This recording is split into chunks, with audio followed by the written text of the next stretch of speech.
say Crawford. If you go down the list and ask me about tactical advantages, most of them are Crawford. What Canelo has is size, and as a result, physical strength and punching power. And a neck as wide as Broadway, for crying out loud. Right. The thing that I don't like about Canelo is that it's like almost every shot has to be a power shot. It's a power shot, yes. They both hit hard. Yeah. Because and you can see the strength. You know, when I was fighting against Crawford, I didn't think Crawford was that strong, but when he kind of moved me around a little bit, he is very strong as well. So look, yeah, but why does he need to give that much away? He's pound for pound #1 in the world. Why does he have to go up and fight Canelo? Boxing empires are about to collide. Canelo Alvarez, the face of boxing, against Terence Crawford, the pound-for-pound king chasing greatness. But here's the shocking truth. Experts believe this fight could either cement Crawford as one of the all-time legends or destroy his career forever. Max Kellerman and Stephen A. Smith broke down this mega fight. Stephen predicts Crawford by decision, but with a warning. He recalls Gervonta Davis's concern if Crawford tries to trade punches with Canelo. His natural size and power could spell disaster. For Stephen A., Crawford's only chance is using defense, speed, and ring IQ strategy must beat strength. Greatness. And a neck as wide as Broadway, for crying out loud. Right. The thing that I don't like about Canelo is that it's like almost every shot has to be a power shot. It's a power shot, yes. And that's not beating Crawford. I will confess, I think Gervonta Davis's trainer, Cal, I think he said this. He said Crawford could find himself in trouble, and I'm not sure it was him, but I think it was him. He said Crawford could find himself in trouble if he decides to engage with Canelo, because Canelo is the naturally bigger, strong fighter. And I don't care that Crawford's gotten bigger, and I don't care that Crawford's going to go in there just as big as Canelo. Canelo is accustomed to fighting at the weight. Kellerman adds that Crawford's skill set looks sharper, giving him the technical edge. But Canelo's chin, bigger frame, and raw strength remain dangerous. Still, in recent fights, Canelo hasn't looked as dominant, showing hints of decline. That's why this fight is being framed as Crawford's timing and precision against Canelo's durability. Great chin. A great chin. But in terms of, if you want to go skill for skill, especially the recent version of Canelo, who's had to turn into a seek and destroy guy, who had to learn as his career went on to cut off the ring and not just follow guys around. Like Lara, Trout, Floyd, he followed those guys around. He had trouble because he's really a natural counterpuncher who wants you to come to him. But in recent years at super middleweight, he's gotten really good at cutting off the ring. Again, last fight notwithstanding. So as an overall suite of skills, recent vintage, it's been Crawford. Okay. But Canelo also is skilled and has a larger skeleton than Crawford. No matter what they weigh, Canelo's the bigger guy. Yeah. So you briefly mentioned Canelo's power. So who, I would assume Canelo has the You'd have to think, unless Crawford was on a knockout streak until he moved up to junior middleweight and then failed to stop Madrimov. Former champion Antonio Tarver says Crawford is ready, but admits this is his toughest test ever. Tarver believes Crawford has conquered divisions before, but never faced a challenge like Canelo. At the same time, he warns that Canelo has also never faced someone quite like Crawford. Take, I'm Bud County all the way, but this is going to be the toughest fight, the best fighter Bud has ever been in the ring with. And arguably, this could be the best fighter Canelo has ever been in the ring with. We'll find out which one is which on September 13th.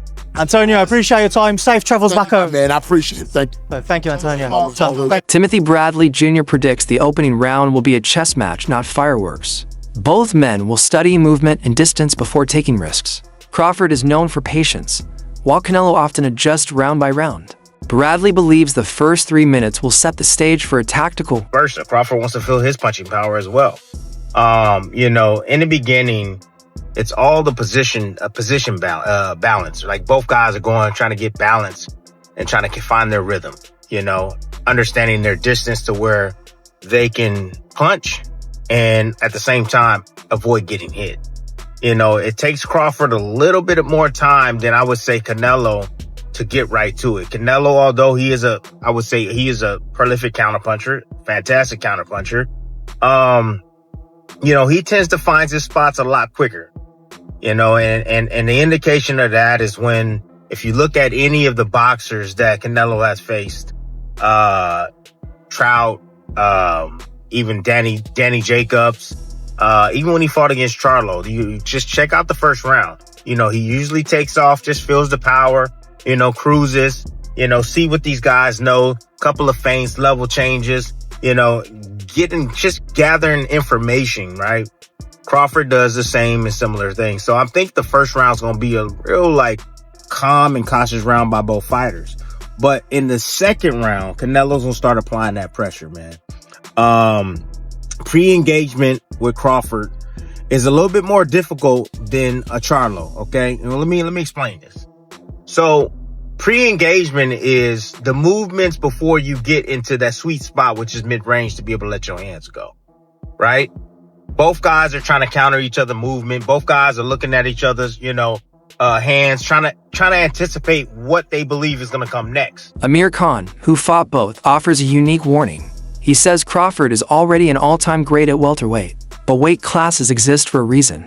Facing a naturally bigger fighter like Canelo is dangerous. Khan calls this a high-risk gamble, one that could either elevate Crawford forever or damage his career permanently. And we did all the build-up, they were nothing but respectful. Yeah. I just feel that, in boxing, weight divisions are made there they make him for a purpose. And I highly respect and say pound for pound, the best fighter is Crawford by far, and beats anyone. But when you start putting weight on and you go up a weight and you fight these guys like Canelo, even though Canelo might be now getting a little bit older and it might be slowing down a little bit, but he's still going to be very dangerous. That punch power, you're still going to get tagged, you're still going to get hit. You're going to have to spar heavier guys to get ready for that anyway. So you're going to be taking a lot of wear and tear anyway. You're going to have to adding a few pounds on. Does he need to put that pressure on himself? He's done what no one's ever done before. 2-time undisputed world champion. So why not just enjoy? But obviously you want to go for that next challenge. Now for him, he wants to go for that Canelo. I would advise him not to go for that. Yeah. But if he's the man and he knows how good he is himself. So I can't really say to him that do this or do that. So really, he believes in his skills. He feels he believes in his skill. Yeah. We can't answer for him. Yeah. We let him go and do it. You know what I'm saying? And we all might be wrong. Yeah. He might be even stronger than Canelo. He might pack the weight on well. Yeah. That he might do really well in there. So look, regardless, you fought them both. What are the differences between them? Obviously, it's way. Canelo's strong and he's easily hit. Very easily hit. Yeah. Compared to when I fought against Crawford, I couldn't even hit clean. Yeah. So really, that's the difference. And they both hit hard. Yeah. Because and you can see the strength. When I was fighting against Crawford, I didn't think Crawford was that strong, but when he kind of moved me around a little bit, he is very strong as well. So look, yeah, but why does he need to give that much away? He's pound for pound #1 in the world. Why does he have to go up and fight Canelo? Promoter Tom Loeffler looks at the bigger picture. This isn't just a fight, it's a clash of empires. Canelo represents Mexico and global boxing fame, while Crawford brings his pound-for-pound crown. Loeffler says few fights in modern boxing carry this level of global impact. High-profile show, it's huge. It doesn't get any bigger than that, and you got to give credit to both guys. They're both very confident. They both have very passionate fan bases. Callum, having fought in Dublin, packed the arena out there, the 3 Arena, having fought at Madison Square Garden 3 times, fought in Boston, and then Fernando Jr., from one of the biggest boxing named families, in the history of boxing. He's going to bring out a huge fan base. So it's a really exciting addition to, such a big show that like I said, doesn't get any bigger than that for sure. I agree. I think that you, along with me, have seen some of these criticisms of the undercard. But really, when you look at it, we both know Callum Walsh so well. The personality and the authenticity that he brings to this sport is just so sincere. He's so real, you know, being from Ireland, coming overseas to train and dedicate his life to this craft. And his personality is so magnetic that it obviously brought someone like Dana White to be a huge supporter of him. Trainer Dave Coldwell highlights Crawford's switch hitting, footwork, and ability to create angles. Against Canelo's pressure, Coldwell believes Crawford's movement could frustrate him and rack up points. Staying off the ropes, using the legs, and dictating rhythm will be... From when the fight got made, I've always fancied Crawford. I just think it's different. I think there's something about him. I think if you add what Crawford's good at, his brain, he can switch, he's very good as a southpaw. His judgment at distance is fantastic. His punch picking is fantastic. He's got good legs. When you add what, and he can pop. I mean, listen, I'm not saying he's got the power to hurt Canelo, but he might have the power to surprise Canelo a little bit and just sting him and just. But when you look at what Crawford does well, and then I look at this version of Canelo, as Canelo's got on, his punch rate's gone down. His feet have never been the fastest, but he's always had good placement of feet. His feet aren't the fastest. And he loads up. He loads up. And he don't really like boxing at a pace. So I kind of look at that and I think Crawford can manage his way through the fight to win it on points.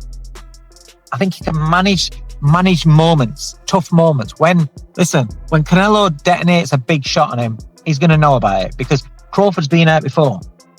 And Crawford gets hit. He does get hit. That's why he's exciting. But he does get hit. So that means that Canelo could land on him. I just think that Canelo will land a bomb and Crawford knows enough to tie up, to get off at an angle, to get that distance. Jeff Mayweather focuses on size. Canelo is owned super middleweight for years, while Crawford is moving up into unfamiliar territory. Carrying extra weight could slow him down, drain stamina, and test durability. Meanwhile, Canelo remains comfortable, powerful, and dangerous at this weight. So the question is clear. Will Crawford's skill overcome Canelo's size? Or will the weight difference prove too much? Drop your predictions in the comments because this fight could rewrite boxing history.